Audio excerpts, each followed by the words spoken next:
Hello and welcome to Click Video Mag. This is episode 4 already. It is. Thanks very much for watching and subscribing to our channel. We're going to keep giving you as much interesting info as we possibly can about new products and about the most recent stuff that we've announced. We've got nothing new since the last episode, obviously as we're moving into the interesting part of the year, which has some new things coming up.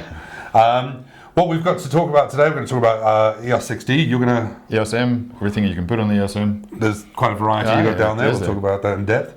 And we've got some interesting interviews with some very, very well-known bloggers, especially in Joburg. Some footage from roadshows, some interviews that we did with you guys out on the road. And we've got interviews with Aveley talking about some very cool stuff. All right, about the 5DSR, shooting sharks in particular, which is something interesting. And we're going to close out with the Van Brothers, who did some very interesting things with the 1DX Mark II. Yeah. Cool.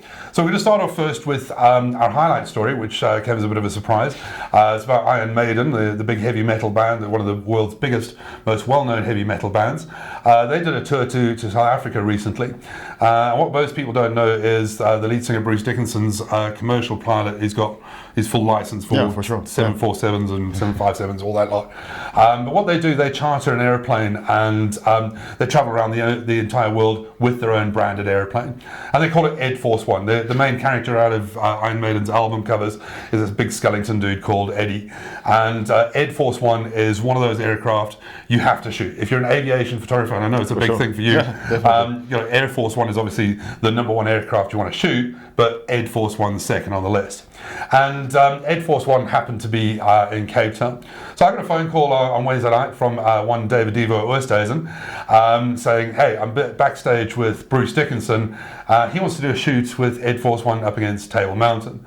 So I, of course, like, this is a bit suspect, prove it. And he's like, check out Facebook. So here's a picture of him with Bruce Dickinson backstage. So like, okay, he knows the guys from Iron Maiden. So we got hold of Justin Durrant, who's one of our big aviation photographers down in Cape Town, and we said, get in touch with David, get in touch with Bruce Dickinson, and let's make it happen. So, around about 24, 48 hours later, 700 odd phone calls between here and Iceland and a whole bunch of odds and sods, we managed to actually make it happen.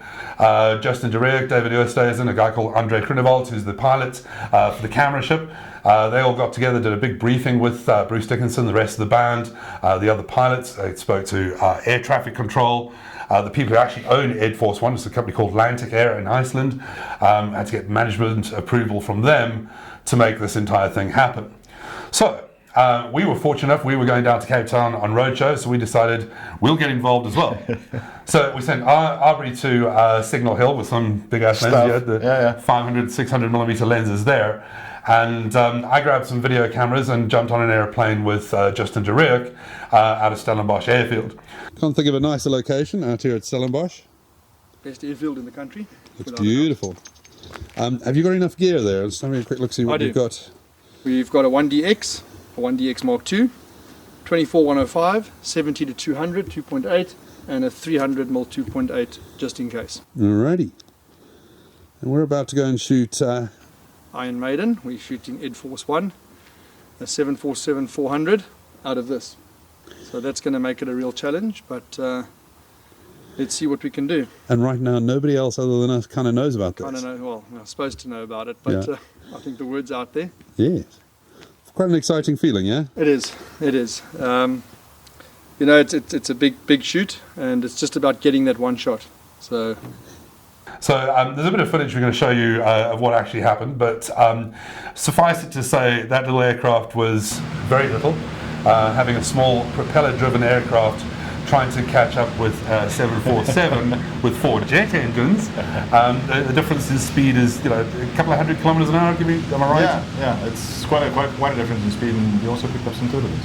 Yes. Yeah. Well, the little propeller job's absolutely at maximum speed, and the 747 at its slowest. Now, bear in mind, it's full of cargo and full of people. The entire stage rig from Iron Maiden's concert is on that airplane, together with the entire road crew. So they can only fly at a certain slow speed. So what we essentially did, we got airborne. We tried to get some footage of them taking off out of Cape Town International. We got permission to track with them on the runway. Yeah, that would have been cool. Yeah, that would have been really nice. Unfortunately, air traffic control over Cape Town kicked them off around about 15 seconds ahead of us. So by the time we got to the runway, they were at the other end of it, disappearing into the distance quite nicely. So that was a bit of a disappointment, but we made our way over to Robben Island. We started doing some tight circles around Robben Island, while Ed Force One did these big, long loops around us. Now, unlike most pilots, they don't really know how air-to-air shoots work. So when we say we want Ed Force One up against Table Mountain as a background, their first pass, they were right up close to Table Mountain. Yeah, we saw that. For us, we were like, they're too far away. So we said, okay, come closer. Of course, the next pass, they're right in front of us. So we did some very interesting aerobatics, which has ended up with me with a paper bag, unfortunately, with doing this. You can see from the footage what an absolute nightmare it was for me to A, get Ed Force One in the shot, B, get Justin Durrant in the shot, who was shooting with the brand new 1DX Mark II test sample. And as you can see from the fact that sometimes you see an airplane, sometimes you see a wing, sometimes you see my face and the windows, I'm squashed all over the place. I mean, you've done some air-to-air shoots before. This is beyond anything I've ever seen. But the testament to the genius that is Justin Durrant is the shots. And the pictures went absolutely viral. Once Iron Maiden had posted them on their Facebook page, I mean, they were shared upwards of 40,000 times within the first 20 minutes, which was ridiculous. And you can see the shots. They're absolutely astonishing. And when you see some of the still pictures that I have of Justin, he's shooting out of an airplane that's rocking around like a flipping nightmare with a 300mm 2.8 lens, and he's producing these kind of shots. And that's radical. So what a great story for us to be part of. And we were very, very stoked that David Oosthuizen and Justin Durrant allowed us to cover the story. And I mean, you guys, unfortunately, at Stignall Hill, everything was just too far away. Yeah, it was a bit far for the 5 and the 6. I wish I had a crop body there. With the crop body, it gets a bit longer. That would have been cool. Sure. But I could see what you guys were going through, and I also had some of the shots where you see this little aircraft about to be eaten by a 747. Yeah, he came close. Which is kind of cool. Yeah, when you feel the heat from 4 747 jet engines that's over there, it was kind of special, and us doing that out of the air. And they weren't really surprised when I vomited profusely into the bag. Sorry, but fortunately we don't have any footage of that. There's a bit of footage of Justin passing me the bag. So he didn't tell you about the GoPro? No. Oh no, we don't want to see that anyway. So that was our cool story for this episode. Moving on, we want to talk about our featured products. I'm going to start with my EOS 6D. This camera's been on the market for quite a while, and it's proven to be a very interesting camera because some people really like it, some people absolutely hate it. The majority of people were expecting it to be quite a lot more like the 5D Mark III because it's full frame, but it's lightweight, it's compact. For you, I mean, you don't shoot so much with full frame until you got to 1DX, which is what you only shoot with. Look, I shot 5D3 quite a bit, but 60 was always, it's an alien beast to me, bearing in mind what I do. Yeah. I shoot fast movers, and 60 in low light conditions, I haven't found a camera that shoots as well as that in low light. The low light focusing, using it in the stage environment to shoot kids' concerts, etc. Yeah. It's absolutely amazing because it just carries on focusing. You can't get it not to focus. What a pleasure. Yeah. Well, we liked it a lot. Canon brought it out originally as like a travel camera and for people who do a lot of blogging. And the intention is you get really great shots for travel environments. It's small, it's light. Being full frame, being very, very good under low light conditions means you can go into churches and cathedrals where you wouldn't be allowed to carry or use flash, for example, or artificial lighting, but you can still get some great shots interior. Biggest, most wonderful thing about it is not only having the built-in GPS, so you can geotag where you've been, but having the Wi-Fi. And the Wi-Fi is the business in terms of sharing your pictures quickly and easily using the EOS, not only the EOS camera app, but also Camera Connect, which is now the new one that works on all of our products. So we got hold of a really cool girl called Angie Durrant. She does a whole bunch of different blogs under the name of Lucky Pony. We brought her into the studio to talk about EOS 6D and a shoot that she did recently. So let's have a look at that. Hi and welcome back to Click Video Mag. I'm here with Angie Durrant. You're a partner of Anna-Belle Durrant in the agency. It's called Golden, right? It's called Golden, correct. But you're also a blogger in your own rights with, what's it Lucky called? Pony. Lucky Pony. Yes. And what we want to do, we wanted to talk to Angie about her favourite camera, this little thing called the EOS 6D. Yes. So why do you like it so much? Okay, so prior to having this camera, I had a bunch of Canons and I would shoot a lot, but I would shoot everything on auto until I got the 6D and I learned to embrace and appreciate the manual function. Fantastic. And this camera is awesome. It really, really is. I mean, it's a bit big, but I don't mind that. I carry it everywhere with me. I really do. And the things you like about it for your blog in particular, it works well under difficult lighting conditions. Absolutely. For my blog, for the photo shoots that I set up, it's a great camera. It really, really is, and it works well in low light settings. Cool. The works. Yeah. Wi-Fi.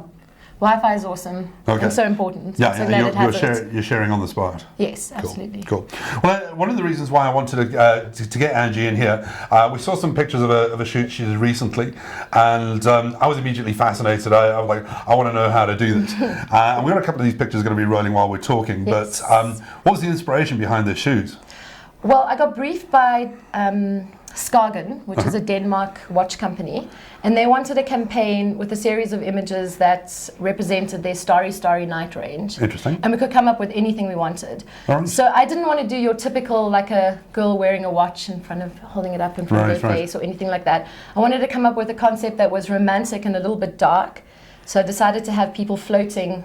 Well, my friend floating around in different rooms, yeah. All right, so going about that must have been kind of finicky. I mean, I saw the pictures and I'm like, okay, did you get a girl on a ladder and get her to jump 10, 20 times? You spent a bit of time planning that. Yeah, the shoot itself was pretty difficult. It took an entire day, and the model at the end of it was completely bruised and completely over it as well. But the photos turned out amazing, and I'll explain how I did it. Okay, well, if you know. If you want to give the secret to all of our viewers, that's great. Know. So basically what I did is I shot a plain plate of the area that I wanted. So just the background, yeah? Correct. And then I popped the model in sitting on a chair or on a box. And then I created movement by having a second person going in and pulling her dress so that it looked like it was sort of like moving through the air. And then I painted that person out, painted the box out that the girl was sitting on, and then so like a multi-layer technique in Photoshop. I layered one on top of the other and then masked and painted stuff So it's not just about like taking 10, 20, 30 photographs, it's then sitting for hours afterwards. It's sitting afterwards in the magic land of Photoshop. Well, I'm going to tell you, the results speak for themselves. We're really impressed by that whole idea, the whole technique, and I hope lots of people learned from that, because that's a really, really, really cool concept. Anyway, this is not the last time we're going to see you. We're going to throw some new toys at you over the next couple of months. We love what you and Anna-Belle are doing with the blog and how the entire Joburg concept is sort of spread across where you go to, where you shoot, and what you do. We're big fans of the city we live in, so we're most certainly going to see you again. Awesome. But thanks for joining us. Thanks for talking about our favourite 6D. Thanks for having me. Good stuff. Cool. We'll talk again. Cheers. Thanks, Angie, for that. We're going to talk to Angie and Anna-Belle as well in the future about some new products and keep testing them out, specifically because they're in the blogging environment, and more of our cameras are going Wi-Fi. I mean, pretty much everything you've launched up until now has got Wi-Fi built in. 98% of the DSC, the small camera range, is now Wi-Fi. It's it's an alien concept that everything needs to be connected.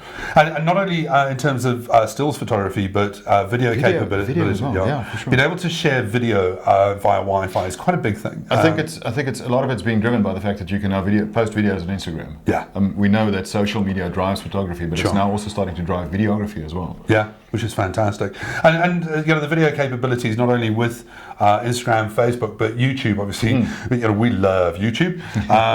with the idea in mind that it is also becoming quite a big social media type of a network. So first and foremost, we're going to talk about EOS Roadshow. We went around the country the last couple of months to Cape Town, Durban, Joburg. Thank you so much. We had literally 2,000 people, I think it was. It was amazing. Over the 3 cities, over 50% of the audience came to their first roadshow. Now we love that. First timers at roadshow for us is great stuff.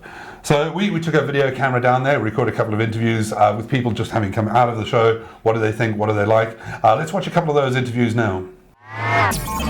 Absolutely loved the show. I thought Laura McCullough was inspirational. En ek dink die roadshow is absolute amazing, awesome. I'm very amateurish in terms of photography, and also I have a Canon camera, and that's what inspired me to come here. Awakened myself to what's possible with photography. I just want to grab a camera and take some more photos and stuff like that. You know what I mean? And it's amazing. It's always so informative, and it's great to meet the various people. Vir die afgelope 3 jaar kom ek hierna toe, and it was the best ever. Okay. Thank you. It just seems to be like the perfect moment, the perfect day, and I thank Canon for giving us this opportunity to be here today and to give me the opportunity to shoot in a way that I love to shoot. Thanks. And I thoroughly enjoyed today. It was a wonderful experience, especially the last talk. It was terrific. Thank you very much. This was my first Canon Roadshow, and I must say that I am completely inspired by not only the speakers, but also by the equipment and the marketing and the knowledge of what to do and how to do it. And I actually think to follow your heart is actually more important than anything else. And I'm definitely in the market for that new ATD. Today I was so inspired by having all three female speakers. It was really superb. This is my third Canon Roadshow. It's amazing as always. I thoroughly enjoyed the conference. It was amazing. I've learned a lot, and I'm looking forward to getting my first entry-level Canon. Start shooting with Canon. Photographer, and today was fantastic. It's nice to have a female perspective on things for a change, and yeah, the work is really good. Thank you so much, Canon. Really appreciate it. So also at the end of Roadshow, we spoke to two of our guest presenters, Laura McCulloch in Cape Town and Anna-Belle Durrant. We got Anna-Belle when she was up here after the Roadshow. But here's some interviews that we spoke to Laura, having just come off stage in Cape Town. She was really ecstatic. She got a rock star reception in Cape Town. In fact, she got a rock star reception everywhere she went. We were really excited to have her along. What a great girl. Here's her interview. I had a lot of fun, yes, thank you. It was actually the most nervous I've been throughout the roadshow. I joked about it, saying the fact that in the other cities I didn't have to ever show my face again. But there's some truth to that. I definitely was a lot more nervous in front of the home crowd than in places like Durban, which I probably will never go to again. Sorry, Durban. Just joking, I totally will visit. But yeah, it's been loads of fun. I'm glad it's over, but in the best way possible. Just because I'm tired, but it's been great and I really enjoyed it. Thank you so much for the opportunity and the experience. It's been fantastic. Hi, welcome back to Click Video Magazine. I'm here with Anna-Belle Durrant. Anna-Belle, you just did a roadshow with us a couple of weeks back. Yes, it was awesome. Lots of fun. Reeling, yeah. Cool.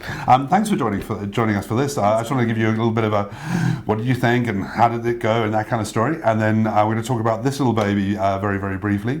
But first and foremost, your first roadshow, what was your first impression? It was really cool to see how different kind of photographic communities across the country work. So that was pretty cool. Like Joburg was completely different to Durban and Cape Town. And obviously traveling and meeting people was incredible. And also I think just to be exposed to a little bit more of the Canon products was really interesting.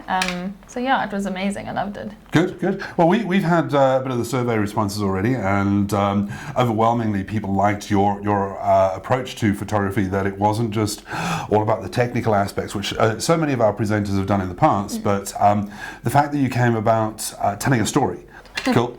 And how did it feel seeing some of your photographs that you've seen on small computer screens and seen in print and that kind of story, seeing it on a big screen with a proper projector and the whole story? I don't think words can actually explain. It was like, it felt like real. Yeah, right. Like I've never seen, I've only seen it on my computer screen. It never ever goes off there. So it was actually quite unbelievable. Like, it was a bit crazy experience. And not nervous about standing in front of 1,000 people and like, look at my work. I don't know. I think I was more nervous about, like, not about the work, about if people would be interested in my story, which they were, so thank goodness. Yeah. Well, that's the thing we find with the roadshow crowd, and also what we're finding with our social media is people like stories. It's less about just show me 10 awesome images. Tell me about it, and tell me how you went about it, and tell you how that actually happened. Yeah. Which is really cool. Which kind of leads me on to this next thing. Unfortunately, Aubrey's traveling at the moment, but he's going to interview you when you come back next week with this little baby. What we've got here for you is the EOS M10, and for the first time, the brand new 28mm macro lens, the one with a little built-in video light, which the first lens we've ever made with a built-in video light. Yeah. Now, because you do a lot of foodie kind of blogs, a lot of things, restaurants, etc., etc. Aubrey and I sat and discussed and said, Anna-Belle's perfect to take this camera and go shoot some food with it. And this lens is pretty much built around and designed around that kind of idea. I'm super excited. When you told me about it, I was like, how is that even possible? I'm so excited. Cool. So you're going to be the first to play with it as a macro lens. You can do some insects and flowers and odds and ends. Yeah. But what we find, because of the EOS M connection, which is very much a Instagram kind of hipster kind of vibe, the camera small, light, streets. You're calling me a hipster, Roger. I'm not calling you a hipster. I'm joking. Yeah, anyway. But food is one thing that's shared more often than not on things like Instagram and social media, etc. And we developed this lens specifically because we want that quality of the food pictures to dial up a lot. Yeah. So excited to see what Anna-Belle does. I'll real interview her next week, and we'll see what you come back with. Yeah, I'm excited. Also, I'll see you guys. Well, it won't be next week, but soon. Soon. Anyway, thanks very much for joining us. Bye. Cheers. Okay, that was pretty cool, the feedback from the guys at Roadshow and also from our presenters. They spoke brilliantly, good photographers, both of them. Absolutely, and you must remember, it's intimidating even for us. I mean, we've been doing it for like 10 years to get up and talk in front of 1,000 people. These guys are photographers, first and foremost, and to show their work, I mean, I don't know if I would be so brave to put my picture in front of 1,000 of my peers, because that's what they are. That's what they are. And the girls did a fantastic job. We're really proud of them, Very well. Well done there. Yeah, no, you want to talk about EOS M now, yeah? Yeah, I've got a whole table of stuff to talk about. Yeah, fair whack of gear. We've launched EOS M quite a while ago, starting off with M1, then M2, then M3, which I've used quite a lot, and it's a brilliant little machine, then M10 and all the lenses. And I thought, now that we've launched a new 28mm macro lens, let's just have a quick recap on EOS M. Sure. But the 28mm macro, I've used it. Your thoughts? You've used it? I liked it a lot. I like the fact that we spoke about the built-in video light. The video light's really, really cool in the fact that it's not just on or off. Yeah. You've got bright, low brightness, left or right. So you've got quite a lot of control over something that's really compact. Yeah? Maybe you don't want to call it a video light, though. I don't want to call it a video light. But it is a solid. It is a solid light. In terms of, it's not like a flash, for example. For sure. So we traditionally see lights around lenses of cameras as ring flash. Yeah. Very rare is it as a solid light. So sorry, call it video light. That's what I call it. Yeah. It's a very, very interesting little lens. And one of the things that I would just want to recap is the fact that EOS M is still EOS. It might have lost a mirror, but it's still part of the EOS family. It's still part of the family where we build everything ourselves, where we build these amazing lenses. And everything from 1122, you've got 55-200, you've got 1855, 55, 1545. Now this 28mm, you've got a 22mm pancake on this, so you've got a humongous range of lenses. Yeah, and then that monster over there. Not only that, this is kind of weird because this doesn't actually fit with the EOS M, but we're one of the few suppliers that can actually do that. If you grab that off there, and I can grab that from you. Yeah, absolutely. So all your existing EF and EFS lenses using the adapter fits on the EOS M. What about that little baby? Hang on, I'll do that shortly. So the great thing about this is the fact that somebody who already owns an EOS can now buy a second camera for size for something that's not as big as that to carry around, but still have the ability to fit all his existing lenses. So EFS and EF EFS and EFM, because on the ring adapter you can fit both of them. So absolutely. The reason why I was passing you that is just for the guys that don't believe it. That's like me. Is a complete airshow nut and like shooting aerial photography. That's ridiculous. That does look a bit weird. But works. Absolutely. Works, absolutely. So yeah, EOS M, definitely definitely going to stay around as well and watch the space. Absolutely. I must admit from personal experience, I'm blown away by the quality of the lenses. Absolutely. That little 11-22, I mean, I'm a big fan of wide angles, and in focal length terms, that's a 16 to 35 in 35mm terms. On the EOS M, having that wide an angle in such a small lens, the quality is spectacular. You don't sacrifice. When you step from there to there, you don't sacrifice. The one thing that I miss on this, like we'll pick up when we speak to one of our roadshow presenters who we gave an EOS M to, is the fact that with this one you tend to lose the view. But it's aimed at a different kind of people than me. Sure. I think what we must do is try maybe taking that 200mm lens and give it to a wildlife shooter and say, okay, 200mm in EOS M terms, right about 300, 320, that sort of focal length. Yeah. Pretty damn usable for wildlife. Let's see what it does. Because we've got the lenses, let's play with them. Well, we did the nasty with Andrew Aveley where we gave him a 1300E to no reason why not. Let's do that. Sure. Yeah, I like it a lot. Absolutely. One of the things that I am doing is we gave a EOS M to Anna-Belle. All right. Because she's primarily a blogger, just to give her an idea with the 28mm and see what happens. Yeah, so she shoots a lot of food as well. So the macro lens with the lighting sounds like a good idea. What did she say? Well, we're here. Let's check it out. Good morning, everybody. This morning we decided to ask one of our previous roadshow presenters to come and talk to us, Anna-Belle. Firstly, for the guys that don't know you, what do you do? So I'm a blogger and photographer. Okay, so you usually shoot 60, yeah? Yeah, 60. I love my 60. So we decided she's the perfect person to give her EOS M because we released a new 28mm macro lens for it. So we decided let's give you an EOS M. So first thoughts? So the best thing about this camera for me was the size. I love my 60, but it gets a little bit heavy and big, especially when I'm on the go all the time. So definitely the size was amazing because it's so light. I mean, like even with the lens, it's incredibly light. And then again, the Wi-Fi capability is the most important thing for me. And it's actually a little bit easier than the 60. It's just a little button you push on the side and it instantly connects. And just a camera connect button, yeah. So did you step down in quality when you stepped down in size? No, I mean, obviously you can't ever compare it to the 60 because, you know, the cameras are incredible, but you definitely get everything that you want here. Like you're not sacrificing quality, you're still getting amazing quality. Awesome. Yeah. Awesome. So the lens, the macro lens, you use it for just macro and some other stuff as well. What was your thoughts on the macro side? The macro lens was actually unbelievable. I don't really ever shoot macro, so it was quite a nice experiment for me. And, you know, I compared it to what I could do with my 60 and this, and it was unbelievable.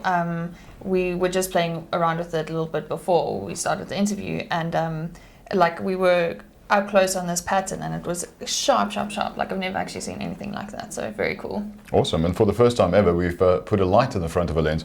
Never before we've done it. We've done it specifically for EOS M. Have you used the light in the front? Yeah, so with the blogging and stuff, sometimes we're in restaurants and things like that where the light isn't, you know, we can't control that. So having this just adds a little bit of extra light into it that you can't actually bring in through editing. So cool. It was very, very cool. Anything else you shot with it non-macro? So I shot a few flat lays, which is, you know, just those top shots. And it was really nice because I almost expected it to, you know, warp, especially with the other lens that we tried out. But it didn't warp at all. It's like perfect, clear. I really enjoyed it. It's very cool. Don't you find that you missed the viewfinder? Yeah, the viewfinder, it took a while getting used to because I was, but then I actually quite enjoyed like flipping the screen up, and then, you know, you could like take it like that and still see what you were doing, which is quite fun. One of the nice things about that is because it's basically a live view, you see exactly what you're going to get. Yeah. Any settings that you change comes through on the back and you see it immediately. And that's quite nice. It's like almost like a little like cheat. Well, thanks for that. Thank you very much for coming in. Thanks for having me, guys. Thank you. So that's really cool, and we're going to have some more pictures from Anna-Belle and some more opinion pieces from bloggers like her in episodes coming up, because they're very much social media is very much the future of photography. You were saying earlier about Instagram. I think we want to try some not just stills photography in that environment, but video, because all of our SLRs do video. The EOS M and also the new G7X Mark II. All the DSCs does video as well. Yeah. So for vloggers. We'll get some opinion pieces from some guys out there on that. But talking about opinion pieces, one of the things we try and do on a regular basis is put cameras into the hands of a whole bunch of different photographers. In the last episode, we spoke about the 5DSR for wildlife photography, and we put the challenge out there to a couple of photographers to see if they could shoot some birds, etc. We've got some responses coming in. We'll show them in future episodes. 50 million pixels for bird in flight is challenging to say the least. But we gave one to Andrew Aveley, and he did some very, very interesting stuff with some sharks jumping out of the water down off the coast. I didn't like the fact that he took my 5DSR out on a boat. But here's a little clip from him, not only showing the shots, but also how he processed them afterwards, which shows what 50 million pixels can do. Let's check it out, Andrew. Hi guys, welcome to my review of the Canon 5DSR. I thought I'd do something different. In 2015 I had the privilege of using the beta model from Canon South Africa, and I was involved with the research projects on the great white shark, a little known area that they occur down in the Garden Route at a town called Mossel Bay. And we did some fin identification, we did some predations, general stuff to monitor and detail and identify sharks. I'm going to go through a few images and techniques that I used with the incredible megapixel monster from Canon. So if you want to join me back in studio, we'll run through a few images. Hi guys, here we're going to discuss the images and give you some information on what I did with the 5DSR. Let's have a look at the images. First image we're going to look at is Cape fur seal. Obviously those who have seen them track through the water, they move at quite a high speed. So yeah, we use case 2 in the focusing, and as you can see by the EXIF information, 1/800th of a second, pin sharp, tracked it really nicely with 3 of the seals moving through the water.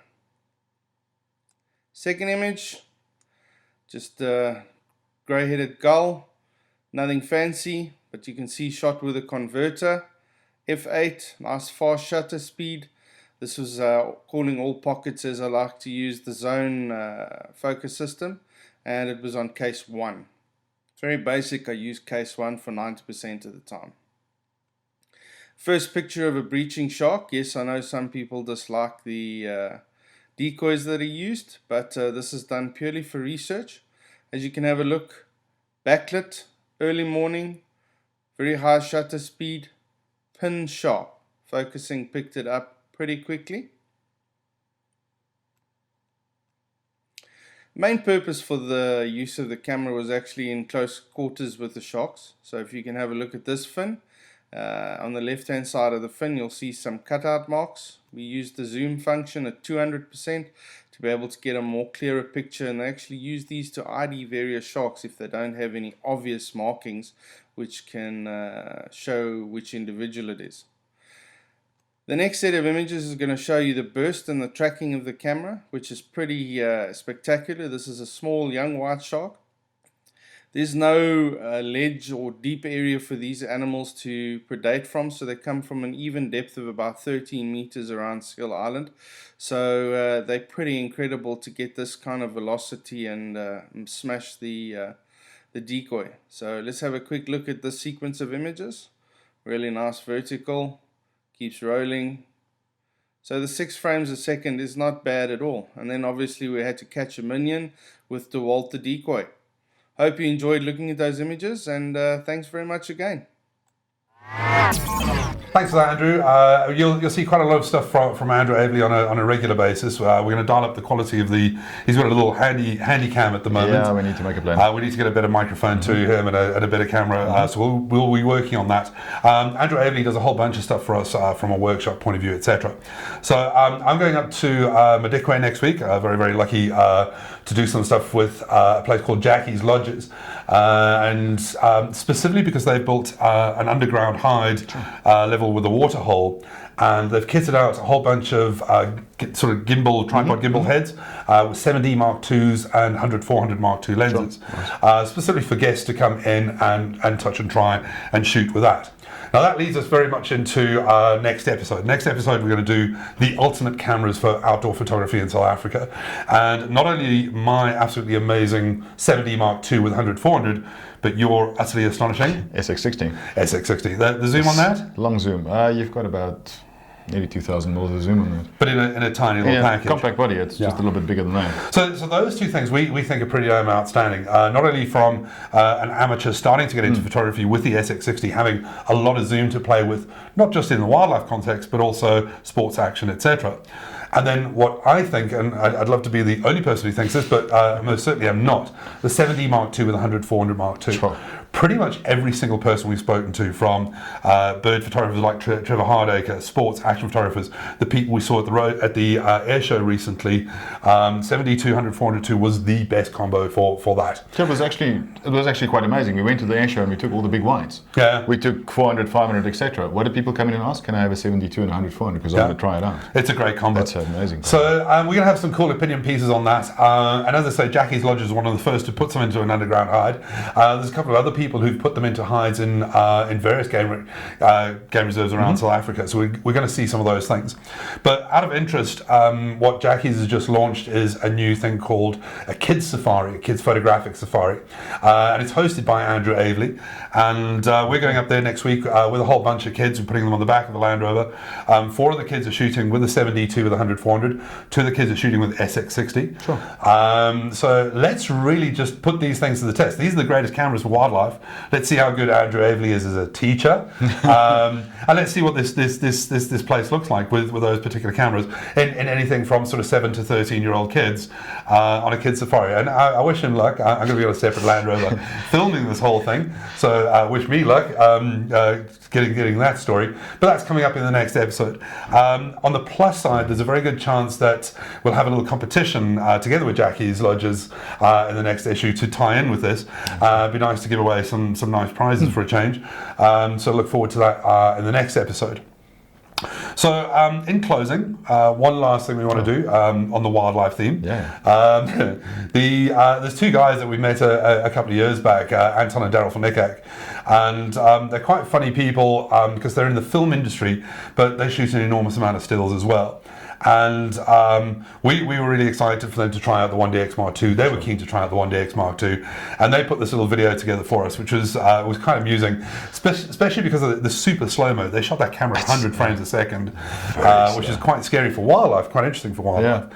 But my best ever is what the game rangers call that camera, because that 14 frames a second, that high speed, Shimmy One is a damn good name for 1DX Mark II. For sure. But that's it for this episode. We're going to close out with Van Nikkak Brothers. Thanks very much for watching. Thank you.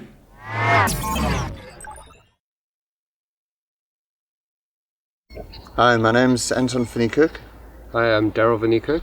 We're part of a company called Perfect Directions, and we do wildlife documentaries and wildlife photography. Canon asked us to showcase this new camera, the new 1DX Mark II, and we leapt at the chance. It was a fantastic opportunity. We've been out here for the last week here at Simbavati Hilltop Lodge with our great guides and trackers, and what an amazing experience. We've had incredible leopard sightings, we've had incredible sightings of elephants interacting, and the camera far exceeded our expectations. We've had a nice opportunity to test out a variety of options within the camera. Shouldn't be able to shoot 4K, being able to do high frame rates. Really looking forward to what the 14 frames per second looks like as a video. Being able to play with that and create a large scale or large format video from that. And the high ISO and low noise ratio has been incredible. We've been amazed at the picture quality that we've been able to get out of the camera in low light positions, which in terms of tracking leopards and looking for leopards has been a huge bonus. One of the things with the lens like this being the new 600mm Mark II, is you've got to compensate for the length of the lens. So we were shooting at very, very high shutter speeds to try and compensate for any camera shake. I was shooting at about 1200 of a second to higher to make sure that I was getting a crisp shot. To do that, I had to go up to very high ISO. It was so counterintuitive to go up to sort of 1600, 2000 ISO and to not worry about grain.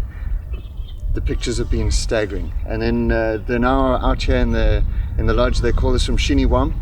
To hear this baby firing on live view at 16 frames per second, man, you've got to hear it to believe it. The guests, they weren't too impressed, but man, this baby could rock it. Everybody who sees the camera, who sees the setup, is very interested by it, wants to see what it can do, wants to see the pictures, wants to know all about it. So it's already creating a great interest of a lot of keen photographers, people who are out here in nature to come and see great things. They want to be able to make use of the facilities that this kind of camera offers. One thing that we couldn't believe is I'd be shooting frames, getting beautiful, beautiful shots of birds in flight, animals running, getting everything that I wanted to get. And then I could just change over just at the flick of a switch onto movie mode. I could film slow motion, 100 frames per second, getting beautiful, beautiful shots of the animals in slow motion. Once I'd done that, all I do is I go into the menu, 2 clicks of the button, and I'm on 4K. So I'm shooting 4K, slow motion, high frame rates. I'm shooting at high shutter speeds. I'm shooting at whatever I want to go to. I can do that. We shot a beautiful starscape. We're out here in the middle of the bush, no light. I can get the starscapes in, I can get the moon shots. Whatever I want to do, I can get out of this camera. So this 1DX Mark II has changed the game. It's a great film camera. It's an incredible stills camera. It's everything that I need, and it's in a one small compact body. and the quality of the image is superb. As documentary filmmakers, this kind of equipment makes a huge difference in our lives. The long battery life, the CFast cards, which are fast enough to handle this kind of action, are absolutely amazing, and we can literally go for ages working on the same camera without having to worry about changing batteries or changing cards. It really does help to make our job a lot easier. We did 3 game drives in a day, and the battery lasted the entire way. It's early morning now. I'm not yet completely drenched in sweat. We've been operating in ambient temperatures of 35 degrees. The camera's been in the sun, the body's been super hot, and we've still been firing this baby away. Wow, you get so much out of it. It's been a brilliant asset to our time in the bush, and we're really looking forward to being able to make use of the footage and the stills as part of our documentary, and we're really grateful to the opportunity to be out here in the Timbavati Reserve at Simavati Hilltop Lodge to be able to try this kind of equipment out, and we're really grateful to Canon for the opportunity to be able to make use of these really great pieces of equipment. This is the camera that lets you get the shot, get the image, get whatever you want, and you've got everything. There wasn't a moment when I thought, I wish I had something else. This camera's performed and continues to perform, continues to impress. Well done, Canon. What a great product. What great lenses. Thank you. Thank you very much. Machin and Abri.